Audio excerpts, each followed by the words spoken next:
యెహోవా మనకు న్యాయాధిపతి, యెహోవా మన శాసనకర్త, యెహోవా మన రాజు.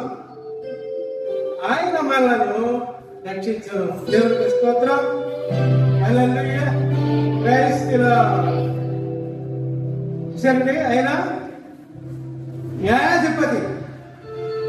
ఇప్పుడు కుటుంబంలో కావచ్చు, గ్రామాల్లో కావచ్చు, రాష్ట్రాల్లో కావచ్చు, దేశంలో కావచ్చు, ప్రపంచంలో ఎక్కడైనా కావచ్చు. పిల్లారా, న్యాయం ఏ కుటుంబంలో అయితే లేదు, దానిలో న్యాయాన్ని స్థాపించడానికి దేవుడు ఉన్నారు.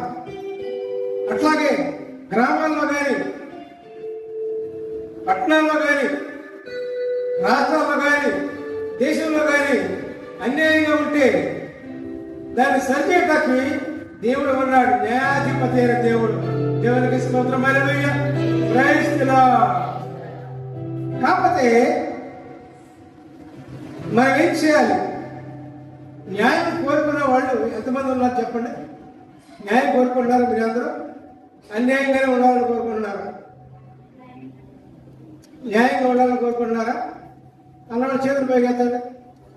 దేవునికి స్తోత్రం. న్యాయం కోరుకునే ప్రతి ఒక్క వ్యక్తి కూడా అన్యాయం జరిగినప్పుడు దేవుడిని ప్రార్థించాలి. పిల్లరా,